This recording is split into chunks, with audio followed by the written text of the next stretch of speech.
At Indie Booksource, you can shop by genre or by author, and you will be buying direct from the author's main purchase link. We offer hundreds of titles in formats that include ebooks, paperback, hardbound, and audiobook. Support an indie author. Visit indiebooksource.com today.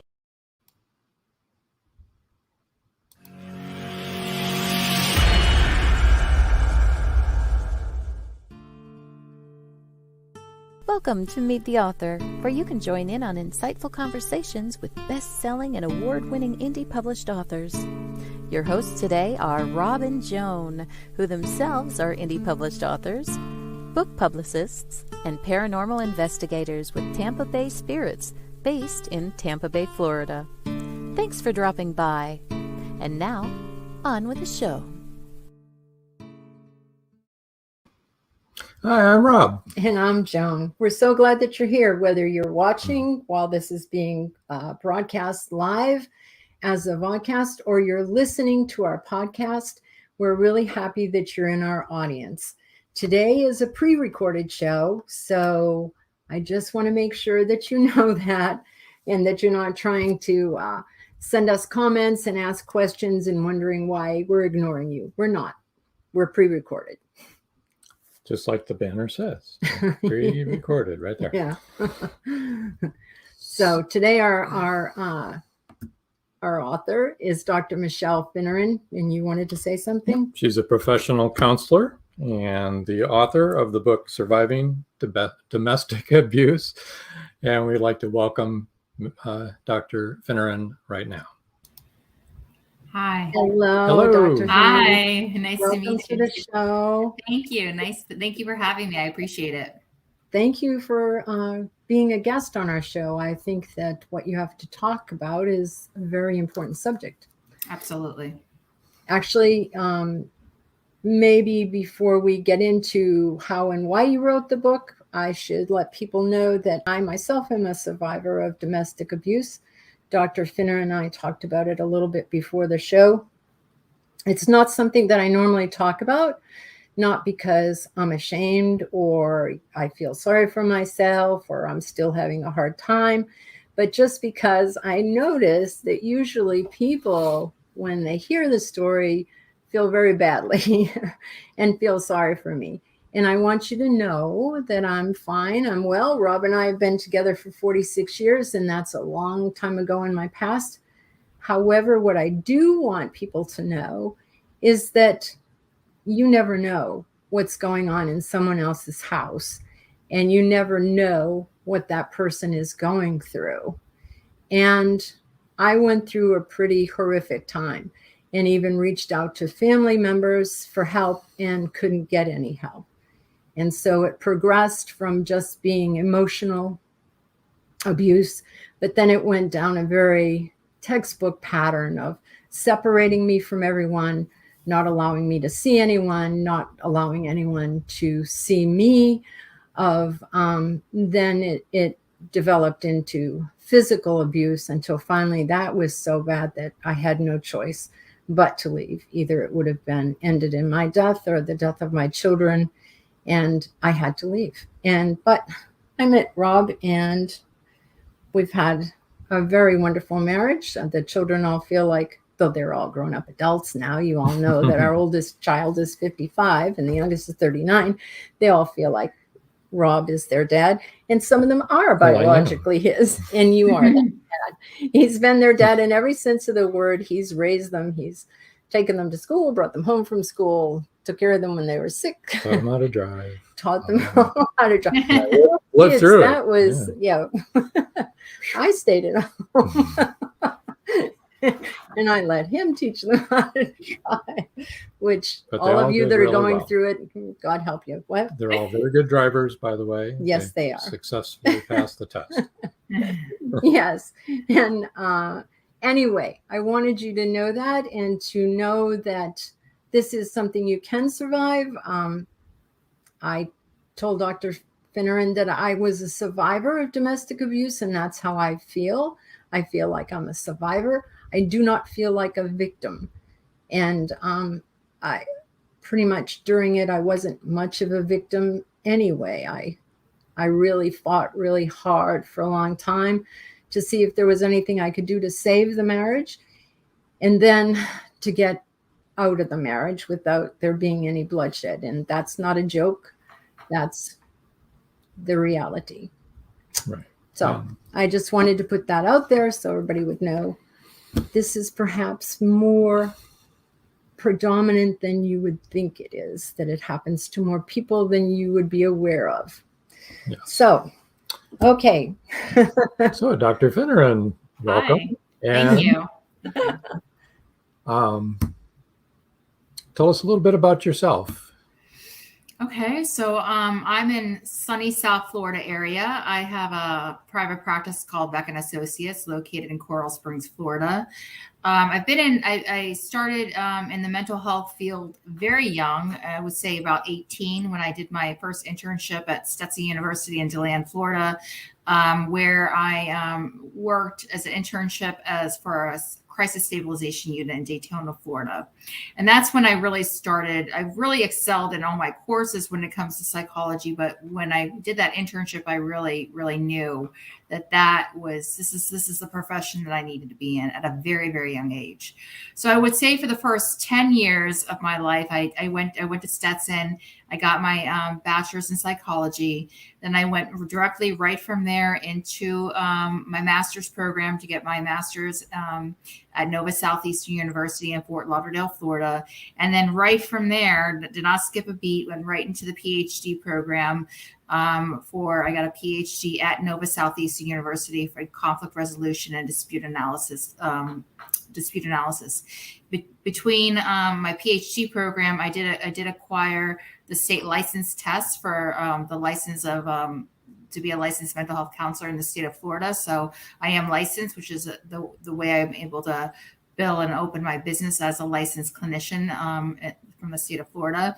And I've been in education for a long time. I've been in community mental health for a long time, working in different various community agencies and municipalities. And the last 12 years, I've been in private practice. And I went into private practice because I wanted to venture out, even though it was a risk to be an entrepreneur. I wanted to establish my own clinical private practice, which is typically made up of preteens, teens, adults, couples, marriages, and families. And I also work with, organizations and municipalities as well. My main practice, my focus in my main practice has been first responders and service providers. So that's been my main focal point. But how I came to about researching domestic violence is a completely different kind of story than what I'm doing right now. So a little bit different. Yeah. How did you decide to write the book on surviving domestic abuse? When I was in my PhD program, I did another internship at a local jail, and I worked inside an inmate female custody unit for domestic violence, anger management, and conflict resolution. And what I did is I would run groups, two about 1.5 hour groups each day, and I would teach the population about domestic violence, about victimization. And what I found when I did a lot of one-on-one, counseling, is that these incarcerated women were actually victims of domestic violence, which really kind of blew me away. I didn't know. I wasn't anticipating that at all. And you don't really know that until you're like working inside a system like something like this. So I went to my mentor at the time, my PhD dissertation chair, Dr. McKay, and I presented this idea. Like, I think I'm having a really hard time just trying to wrap my brain around what I'm seeing inside the jail. And she said, why don't you do some research and academically to see kind of some of the research gaps that are in, victims of domestic violence that utilize formal and informal supports and services. So I did the research, and at the time, there wasn't a whole lot of information about what was effective or ineffective when domestic violence victims use formal and informal supports. And when I'm talking about formal supports, I'm speaking of specifically professionals, helping professionals in the field, such as law enforcement, mental health counselors, clergy, judicial system, medical staff, and nurses. And then we speak of informal supports in the book. It talks about parents, relatives, friends, coworkers / supervisors or employers. So your support system. Your support system, your informal support systems, and your formal support systems that help you abolish a domestic violence dynamic. So why do you suppose that people who are in a domestic violence situation do not reach out for help? There's several reasons. In the first section of my book, the first section, it's called Seeking Help. And there are several barriers for victims to seek out help. The first one I would namely recognize is they're innately embarrassed and ashamed that they're even in this situation that they're in. And hence they pull back on speaking up and speaking out in that situation. So that's one defeating cause as to why there is a apprehension of reaching out for help.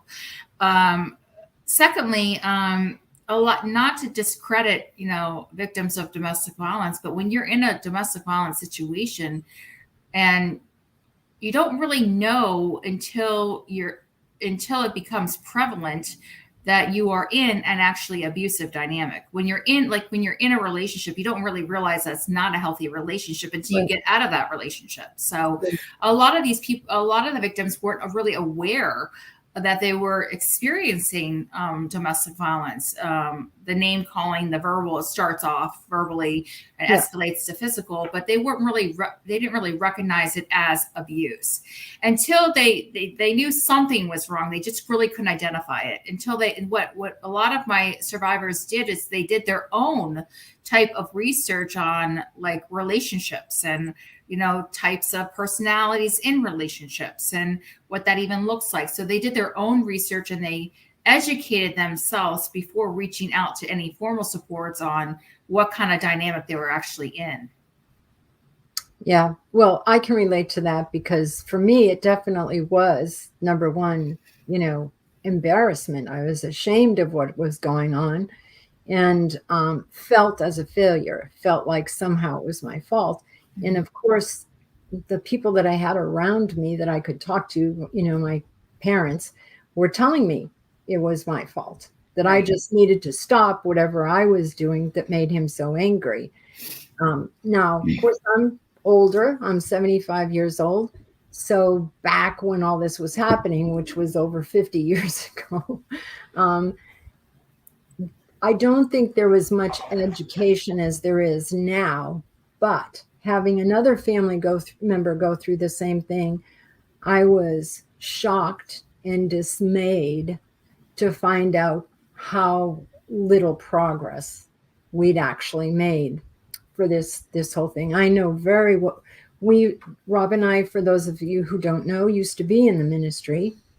And so we know very well that a lot of the victims of domestic dispute are the ones that end up in jail. Yes. And it's a very unjust and it's a very difficult situation. So we just need to keep going at this thing and trying to get people educated and trying to reach out to people that we think might be in that situation. Do you know of any way that people could tell? Are there any signs or symptoms to know if one of your family members or one of your friends or close associates is a victim of domestic abuse and how to approach them? Is there anything we can do? Well, one of the things that ends up happening is the victim becomes more and more distant, alienated, and isolated from their family members and their friends. And that's not because of the victim's doing, that's because of the perpetrator's kind of manipulative control aspect that they have over them. So that's one thing. If you see your loved one kind of change and kind of withdraw a little bit, then, there's something, obviously, we don't know what's behind closed doors until it's revealed. So that's one sign that the distance and the alienation and the isolation is hugely problematic for the victim. And, it confuses the family members because it makes them feel like, well, we're just not close anymore, or our relationship has changed. But no, there's something even deeper going on there. So if you see that in your family members' relationship, or with your daughters or whomever it may be, you might want to explore that a little bit deeper, or think about it a little bit on a broader scale. Is there anything that parents should be educating their children on as the children are growing up, in order to avoid something like this happening to them? I think one of the best things for teaching children in a household is teaching by example and role modeling. A lot is to be said, not so much with what is being said, but what is being seen.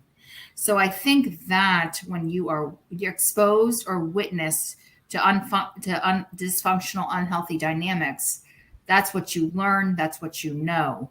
So really, like if the mother is in an unhealthy relationship, then I think there needs to be some sort of reworking of that relationship and exposure to the children generationally below them. I think that is a huge lesson and teaching tool that parents can actually give their children, is their own dynamic with their partners. So in reading this book, what kind of tools and information will the reader find? The reader, the book is really designed not just for the survivor or for the victim. It's really designed for people, a myriad of people who are attached or who are helping the victim. We talk about the formal supports, law enforcement, all those formal supports and all the informal supports. So this book doesn't have just the use for the victim and the survivor, but anybody who is treating or has a personalized relationship with a victim in a family dynamic or in some sort of personal relationship.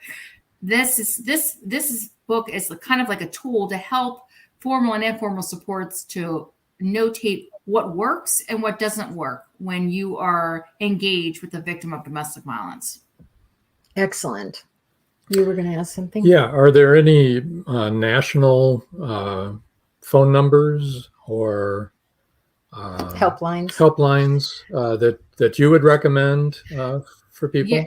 Yes, there are. The National Coalition of Domestic Violence is a good one to have. I actually have a list of there's just I have a list that I can send to you regarding all the resources that are out there for DV victims in any kind of situation, whether it be in a different type of relationship, different culture, different age. Yeah, I have a myriad of supports and people, resources that I can send to you that might be helpful in terms of helping people who need the help. So there are a lot of lifelines out there. Yes. It's finding those resources is challenging. They're there, but it's finding them and putting them together and utilizing them. And that's the challenging part. It's not readily available. You have to kind of search and research them. Right. You just hit upon something really interesting, which, I had known a little bit about, but not a lot about, but that would be the cultural differences in how you respond to that. I mean, I know what my culture and my background was, and I was raised a Roman Catholic, and it's a big taboo to get divorced. And I was married to a Catholic.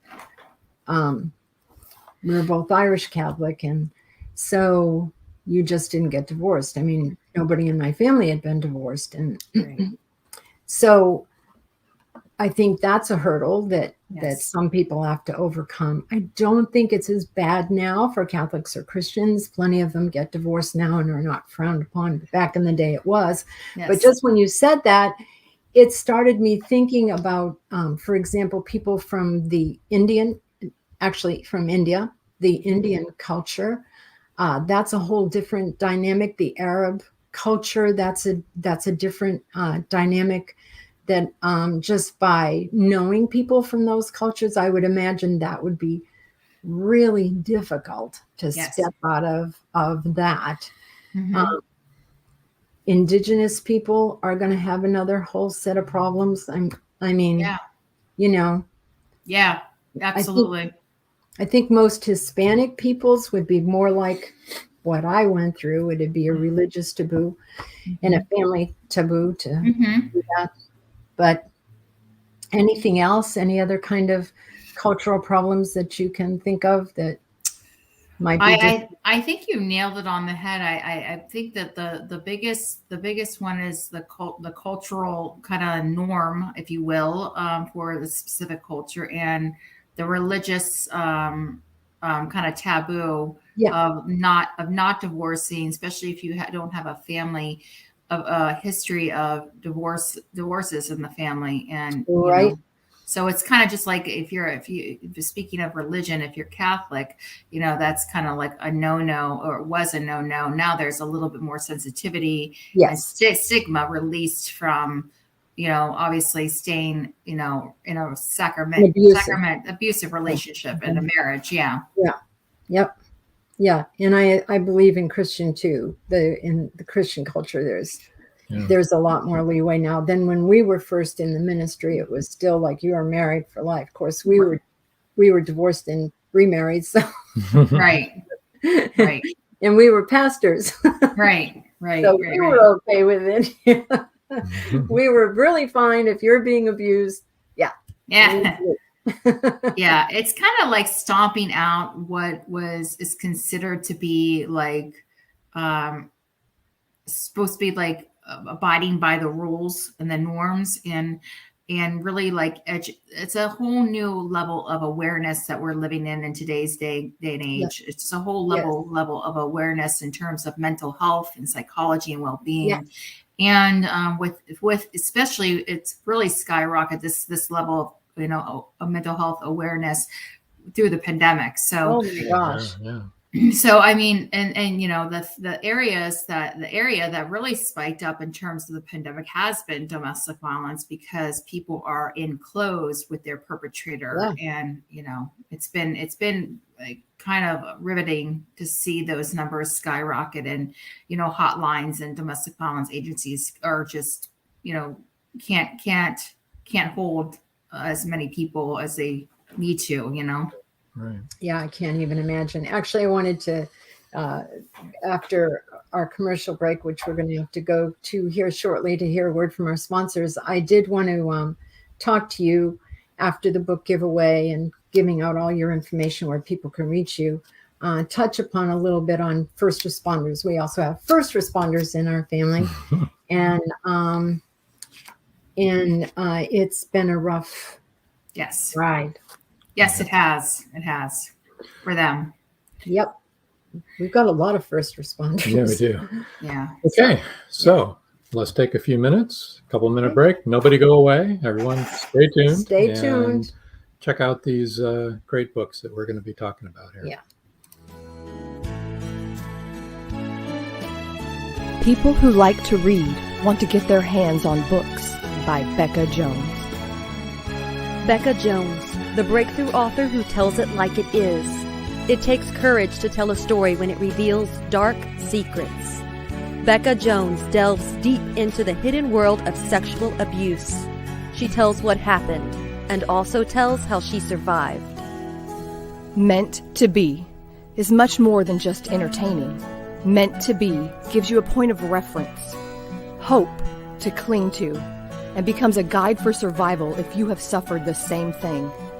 Meant to Be, Becca Jones, a must-have. Meant to Be is available on Amazon, Barnes & Noble, and many other bookseller websites.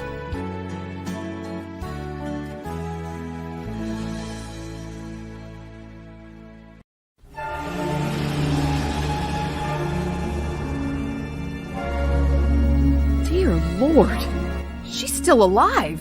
Who's still alive? Maris! That's who. Come on, Angie, that's impossible. Impossible or not, she's still alive, I tell you. She killed that boatload of people, and she's just getting started. There's no limit to what she will do. It's not easy to kill a siren. It takes a formula and a plan. Siren Song 2 is the spellbinding sequel to Siren Song. Both novels by George Dismukes. Siren Song 2 will be on bookshelves and bookseller websites in July. Don't miss it.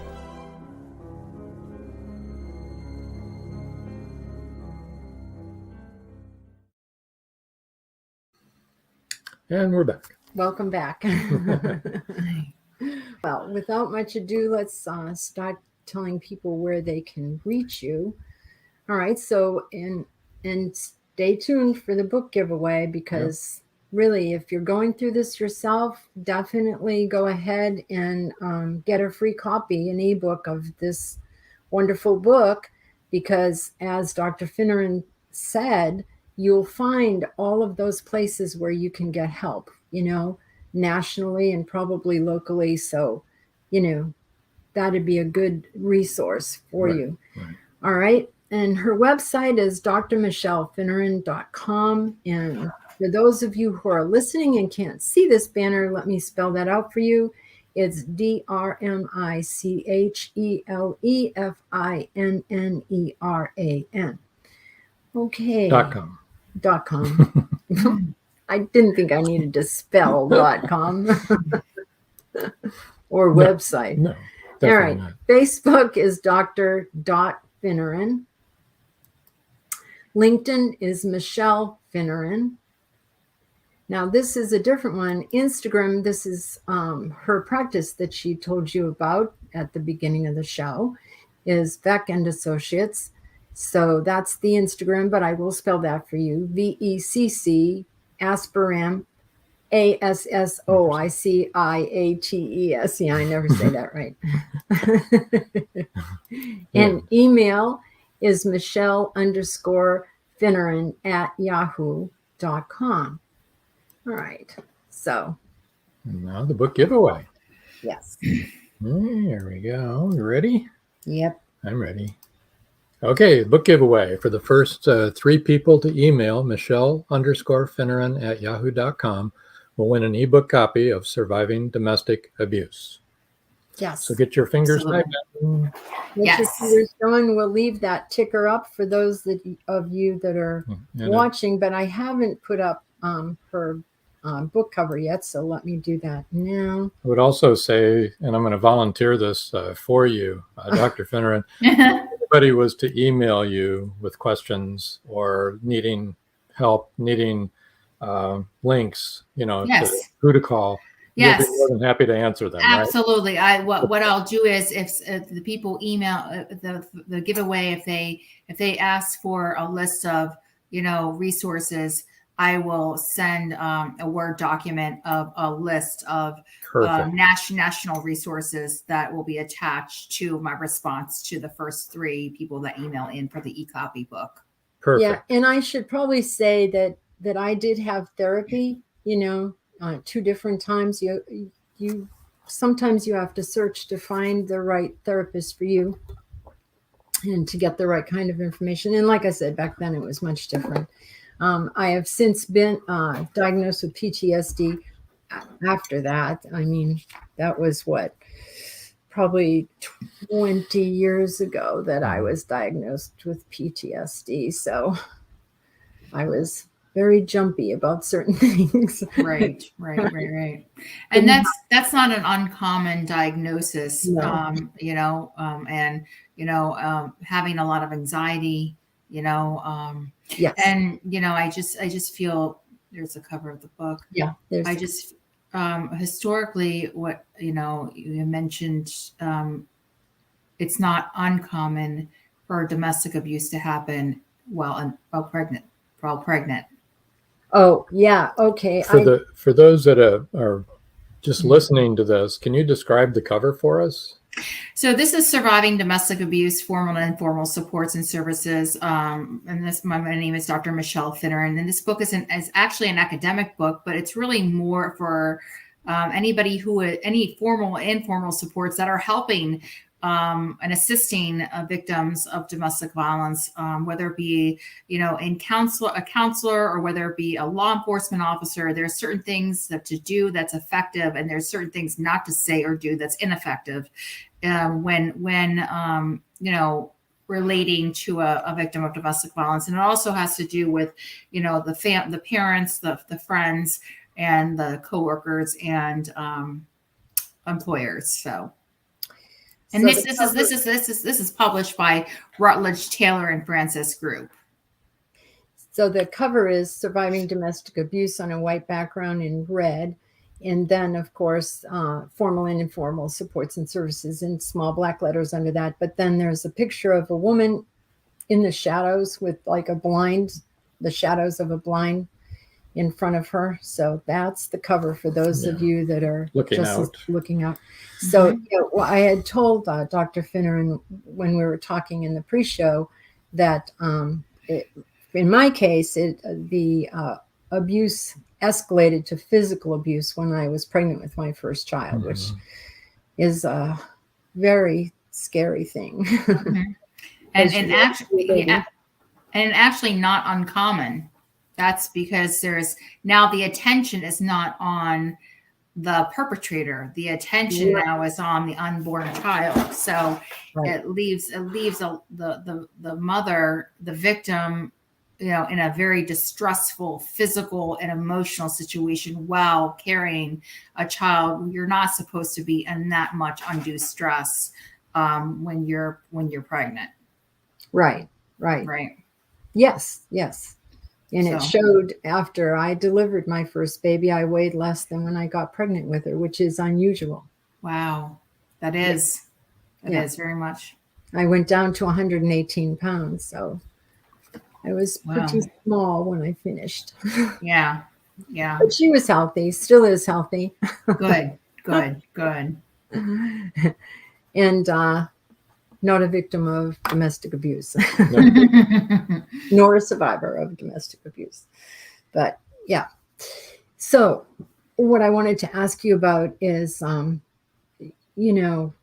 what have you been seeing in our first responders? I mean, we're not just talking nurses and doctors. I know from talking to our doctor that she has been devastated by the loss that she's seen. And our son-in-law was an ICU nurse for COVID patients. He's since gone into management where he's at Tampa General Hospital. And so I know how hard it's been on the people that I know that are first responders, but it's everyone, isn't it? It's firemen, policemen. Yeah.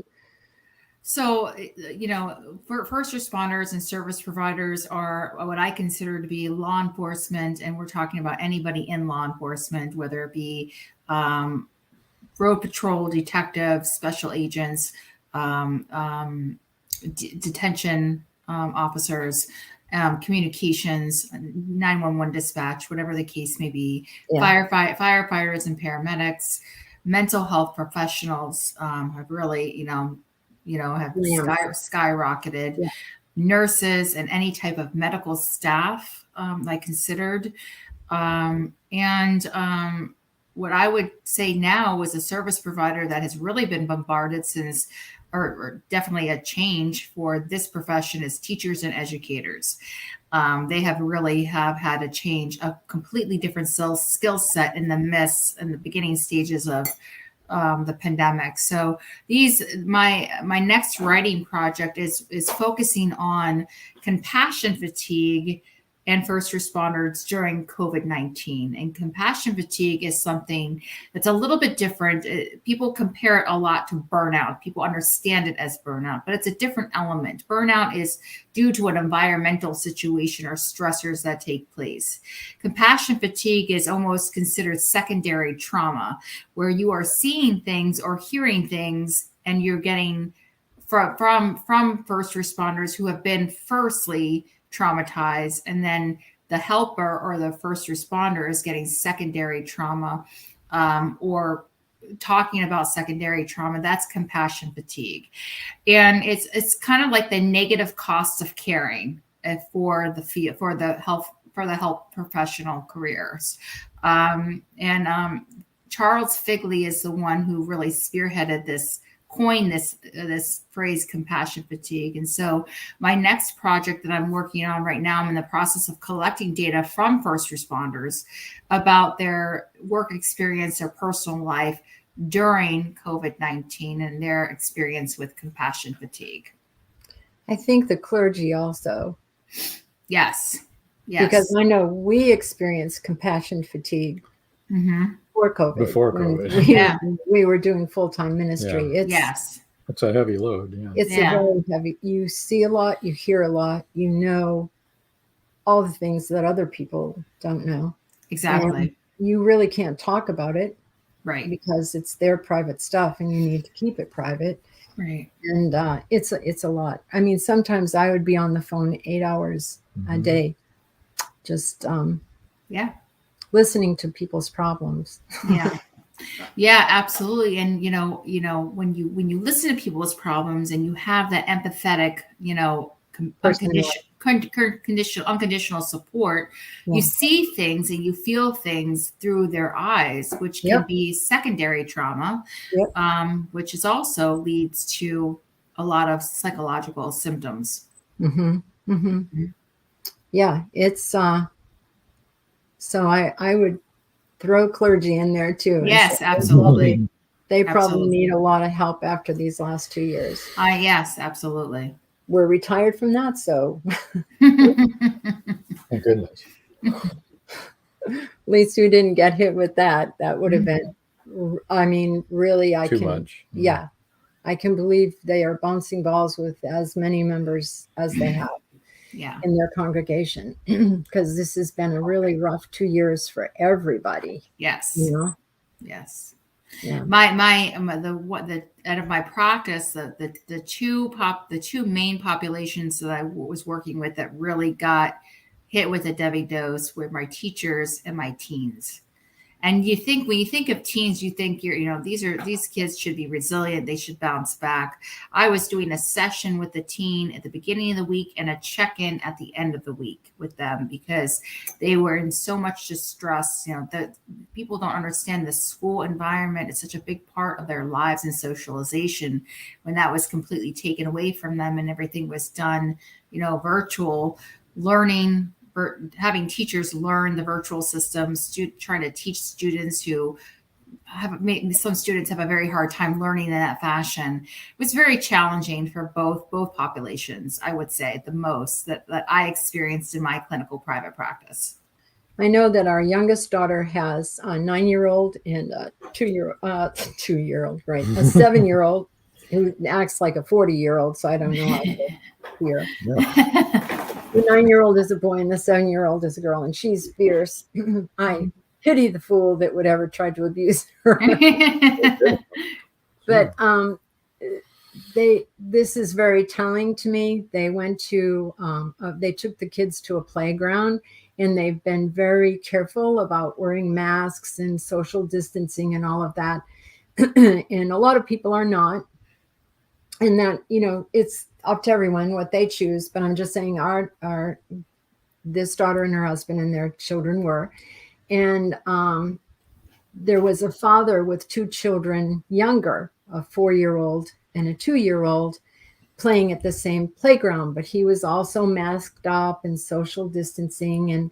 And the parents talked, the father and my daughter and her husband started talking and found out they all had the same kind of outlook and had been really safe. And then on their way home, the daughter said, the 7-year-old said that the 4-year-old boy had seen them playing on like that merry-go-round thing that you run on and you jump on and you go around. Mm-hmm. And then had seen them playing on the jungle gym on the inside. And he said, "Is that fun?" And they said, yeah, it's really fun. Haven't you ever been on it? And he said, no, because of the virus. Yeah. And I thought about that. And he was 4. Mm-hmm. So he was 2 Mm-hmm. when we went into lockdown. And he was so wistful looking at that. I mean, that broke my heart. I'm like, I know. a 4-year-old that's I never know. been on a jungle gym because of the virus. I mean, I thought, oh, Yeah. take Yeah. out some sanitizers, Dad, and wipe it down. Yeah. Yeah. For Straight us up. all. Yeah. Let them go on. Uh-huh. Oh my gosh. Broke my Yeah. heart. It really did. Absolutely. I know. I think this is a good place to stop for our second set of Do you now? commercials. I All don't right. know why. It just seems logical. So why don't we take a little break here? Another couple of minutes. Don't go Okay. away, everybody. Stay Got tuned. More to come. More to come. Yeah. Many secrets are hidden within the darkness of the jungle. Behold, this one about a man, a woman, a black jaguar, and an ancient Maya legend. Two Faces of the Jaguar is a novel by George Dismukes that will take you deep into the jungle and capture your imagination until the last word. Two Faces of the Jaguar is book 1 of a trilogy. Two Faces of the Jaguar, where only the adventurous dare to read. Two Faces of the Jaguar, The Lost City, and The Jaguar's Quest are available on Amazon.com, Barnes & Noble, and many other bookseller websites. Two Faces of the Jaguar, the book people are talking about. Get your copy today.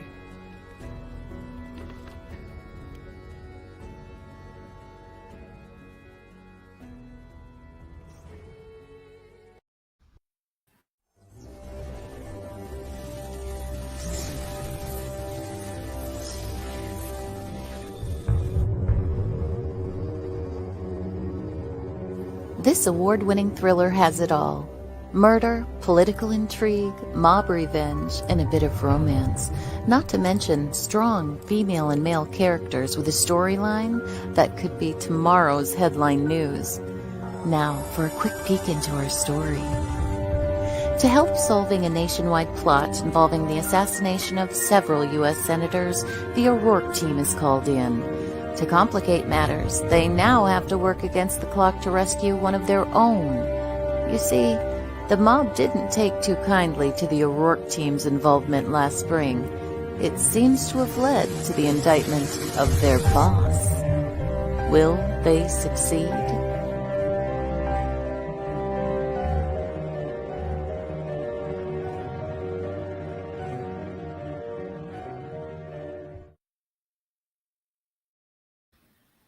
Hey, we survived that okay.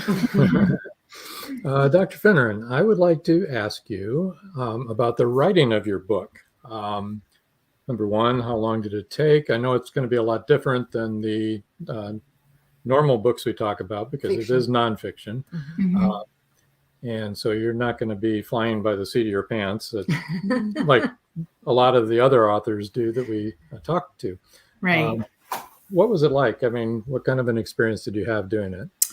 I actually had a wonderful experience, and it just, I knew that the dissertation that I did was something that I wanted to I got, with the interviews that I had with the survivors were probably the most riveting interviews I've ever had. I had 90-minute interviews with survivors, and they were open-ended questions, semi-structured, and it was a qualitative study, meaning that I collected data, analyzed the data, and find common themes in the data that were within each survivor and each question. And it was just, having these interviews with the survivors was actually a complete honor for me, and such an education for me, learning from them. I transcribed I recorded all with their permission, and with the university's permission, I provided I recorded all the interviews and I transcribed all the interviews, and then I began to analyze the data.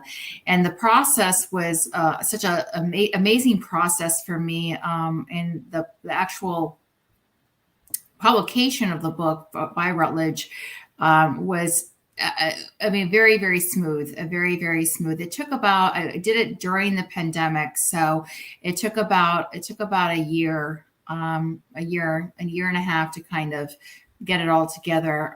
So I really do feel that it's something that when I published and it was put out and promoted, I was very proud of. I was very proud of being a first-time author. I've been in clinical practice and community mental health for a very long time, but this was the first real writing project that I ever really seriously thought about. And once you write a book and you publish it, you kind of get an itch. Yeah, right? As you know, you get an itch to want to create and use your creative outlets and kind of write and perfect the skill of your writing technique and your strategy and organization of a book. So the book is very well organized. It's very easy to read. It's not just for scholars or for academia. It's really for anyone who who might be interested in learning more about what victims go through, what survivors go through, and how to go about helping them, regardless if you're in a formal support or informal support. Yeah. Now, in writing fiction, you follow a story. If you're writing a story, you have an arc. What kind of plotting did you do? So this is actually like it's very research driven. So I had to do investigative interviews, which that was my data. And with the data, you look, like I said, this is called saturation of data, where you see common things that pop up. For instance, one of the things that popped up when we talked about law enforcement intervention is law enforcement really needs to do a better job in terms of training when dealing with the victim population. They're so used to dealing with criminals and the bad people of society. When they're dealing with victims, it needs to be a completely different approach and a completely different type of method that they use when talking or treating a victim of domestic violence. What ends up happening was when people were talking to law enforcement and law enforcement was talking to them, a lot of my survivors felt re-victimized by the way law enforcement was speaking to them. Absolutely. Wow. Yeah. So the training, what comes out of this is there needs to be training on sensitivity, training on victim, working with victims and how to go about talking to victims and treating them. Another thing that popped out in terms of saturation of information or data that was unexpected was when speaking with informal supports, we talk a little bit about their parents. And what I collected was all the survivors, every single one of them had a dysfunctional, detached relationship with their mothers, their daughters to their mothers. So I feel like this is something that I didn't anticipate. I didn't even know that was part of a process, but it was so common in all my survivors' interviews. And why it was so common is because generationally, the victims have seen their own mothers go through victimization and learn helplessness and learn how to become a victim when they go out into the world. And also another riveting thing is, a lot of the mother-daughter bonding just was not your typical bonding. It was more physical help, babysitting, giving money, transportation. But what survivors really did need from their mother is emotional bonding, emotional connection, emotional availability. And that wasn't the case there. And so as they grew up, the daughters / victims sought it out in an intimate partner relationship. And when they sought out a traumatic emotional bonding with their perpetrator. That's exactly what happened to me. To give you an idea of my mother, and not just her relationship with me, but her relationship with, my siblings. My mother never told me that she loved me, ever. The one time that she said it was when my sister, who has since passed away, had a brain tumor, and she was having surgery. It was malignant, and she was having surgery, and they went in to remove the tumor and found out they could not, because if they removed it, she was a speech and hearing therapist, by the way, but her speech would have been taken away and she would no longer be able to read. So they were unable to do the surgery. So my mother called me up to tell me that was the outcome. And that was the only time that she said, I love you, before she hung up. And, if any of us ever said to our mother, I love you, she became very, very uncomfortable. She did not like to hear that at all. And actually, my first therapist told me that was the reason why I married my ex-husband, who's now since passed away, but was because he gave me the same kind of abuse that my mother did, and I associated that with love.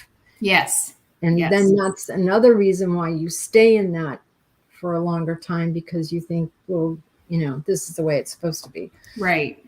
You don't know any different. No. Though my father was not abusive to my mother. Though my mother was kind of abusive to my father. That's what I think. Yeah. I remember one time she threw a rock maple chair at me, at my head. Wow. And I didn't move out of the way. I was 13. And I honestly thought, so if I die, I die. I just didn't care. And it smashed on the wall beside me. And who do you think my father got angry with? Me. He yelled at me because I didn't move out of the way. Right. Right. I mean, that's sad. Yeah. There were issues of his own anyway. Oh, my father did have issues. It was not a fun way to grow up. They were the kind of parents that everyone thought they were the perfect people, the perfect parents, and that they had the perfect family. So you had to kind of live a schizophrenic life, Right. You had to present yourself one way and you were living another way. And that's another thing my first therapist told me. He said, you must be very intelligent, because I don't know why you're not schizophrenic with growing up that way. Right. It's very confusing. And a lot of the perpetrators' character traits are very similar as well. They have this kind of like Jekyll and Hyde kind of personality. Yes.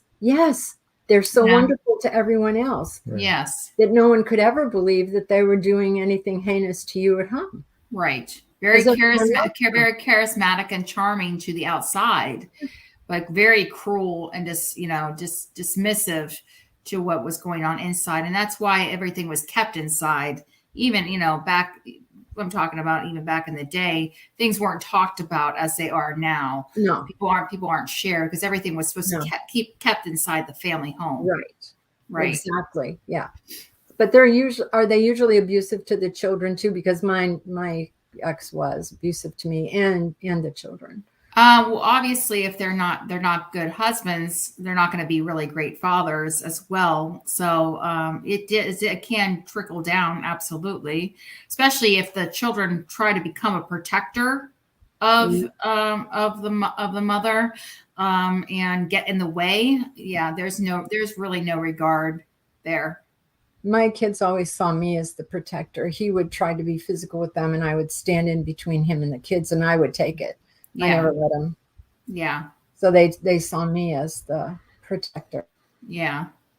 Some of the kids young, were seeing this and seeing their mom as not being able to protect themselves. So they would wedge themselves in there at a very young age and kind of stand up to the father, which, isn't a good thing. No, it's not. It's not good for anybody in that dynamic. No, because I can tell you they're not going to care. Right. It's really rough. Yeah. It really is. I hope that a lot of people can hear this podcast, and if they are in a domestic abuse situation, that they will try to get help. And I know it's difficult. I know it's difficult to break from. I know it takes a long time. and a lot of courage, but you can do it. And then you need to get help. Then you need to see a therapist because you're damaged goods at that point. Right. And at the end of my book, I end the book with an empowerment model and approach that I think is very, very helpful for anybody who's trying to step out and abolish their domestic violence relationship. An empowerment theory and approach talks about building a woman's self-courage, self-value, self-esteem up so they can stand on their own and not emotionally lean on or physically or financially depend on somebody who's going to, their intent is to make them feel small or bring them down. Mm-hmm. It's often very difficult for and domestic abuse goes the other way too. I want to make that clear, that the woman can be the abuser. But I think by and large, it's the husband that's abusing the wife. I don't know. I'm not a psychologist, but it's been what I've seen. And we've seen but I think it's very difficult for the abused woman because often you're not allowed to have a job or friends outside of the home. Or finances. They're not exposed. Yeah. The finances, nothing to do with the finances, in no way to get at those finances.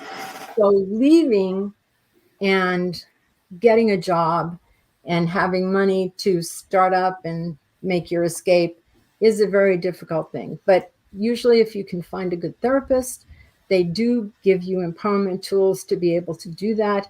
They encourage you to get your own bank account and to start putting money away, and they show you how to do it and they try to help you. So anyway, that Joan is part of a safety plan that a good therapist will develop. That's right. A safety plan. A safety plan with their clients who's experiencing this type of dynamic. And you need to have it. Absolutely. And you need to follow it. And you need to have the support. You need to have helpful and effective supports. You can't do this. This is something you can't, you can do it, but you need some netting. You need some cushion. You just need it. And there's a certain type of support that is helpful. And there's a certain type of support that's counterproductive. Yeah. What kind of support would be counterproductive? Kind of like not blaming the victim for the abuse. That's a prime example of something that mothers and families do. They advocate and cheer on the perpetrator, and they blame their daughter and them being victimized. That you must have done something wrong. You must have provoked this. So that's a very common thing. There are other things that are common that are not effective when supporting, even with therapists. Finding a good therapist, you're absolutely right. I think it takes a little bit of strategy to find the right fit for you as a client versus therapist. And when a client comes in and wants to get help on their domestic violence relationship, the therapist can't have their own agenda. The therapist has to meet the client where they're at. They might not be ready to escape and to leave their perpetrator. They might be psychologically ready for that yet. However, the therapist can't push and their own agenda on the client, and when they're not emotionally ready.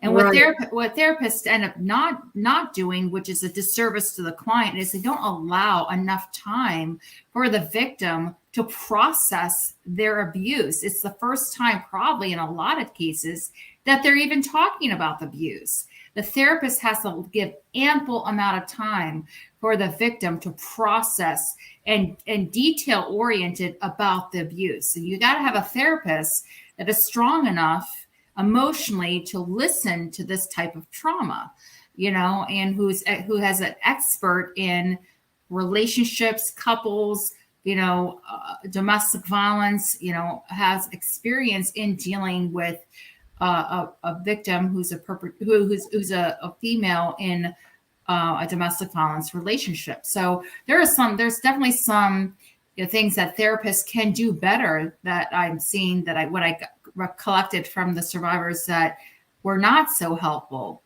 Therapists that would give them homework and would make them think outside the therapy session. That's very important. They need to do the work. The client needs to do the work. The victim needs to do the work. They need to start the process of helping themselves.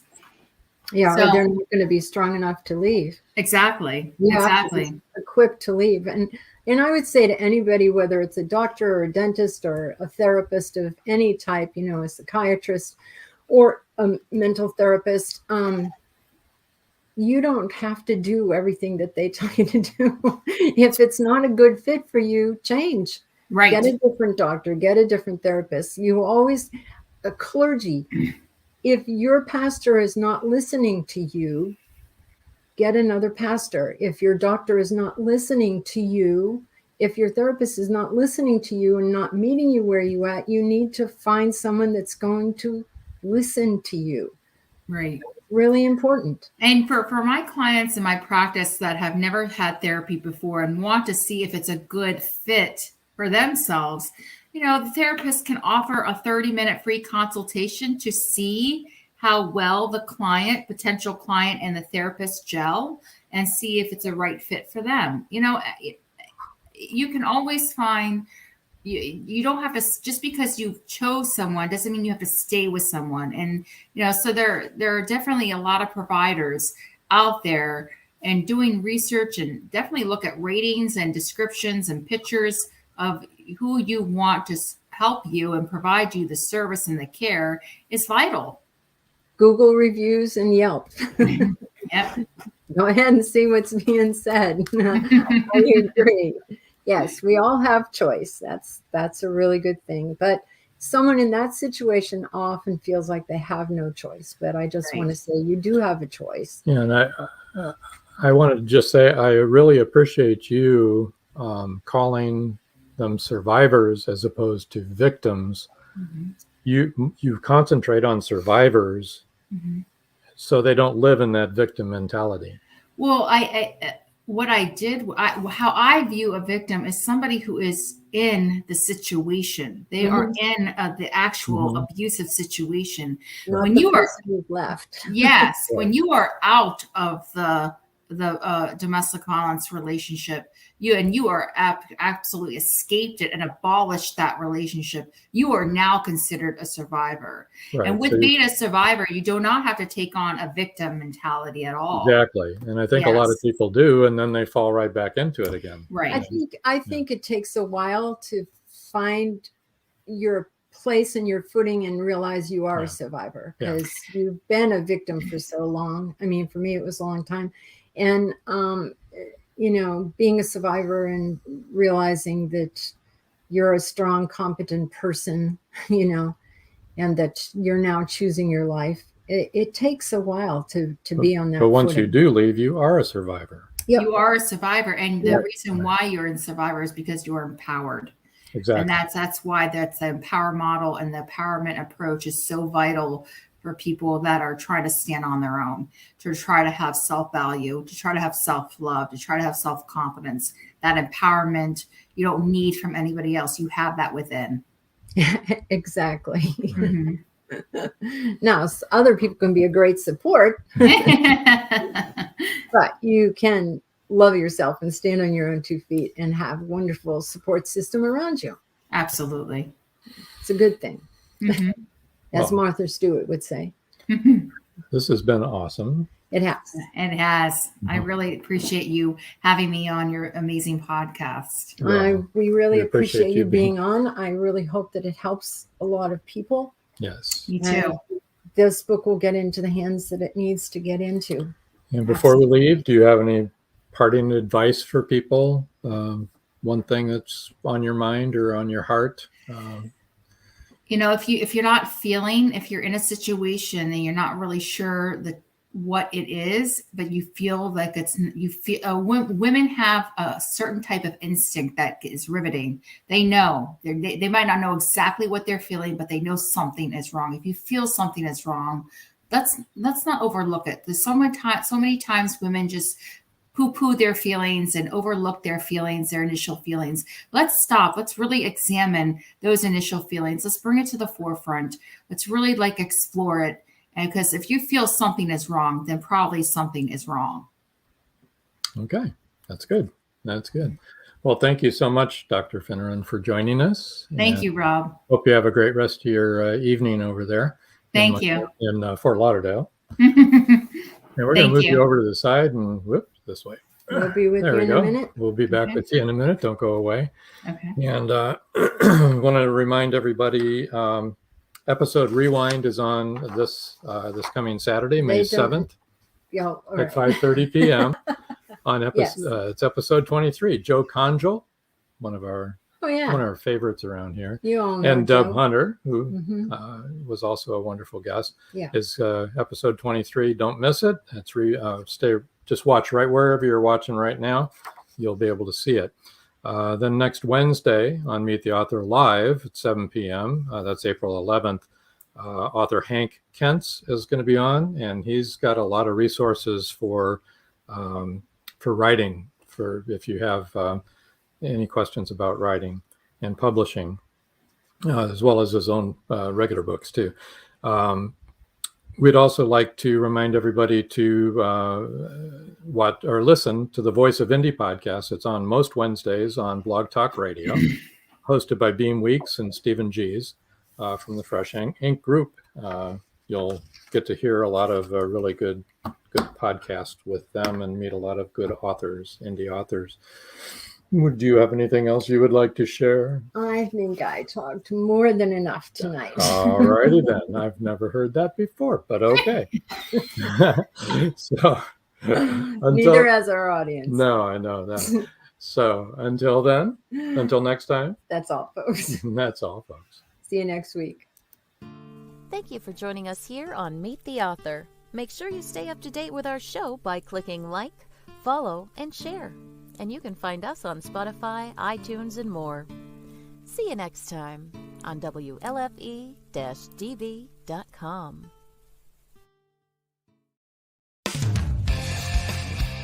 You've been listening to WLFE-DB.com, where our shows are your shows.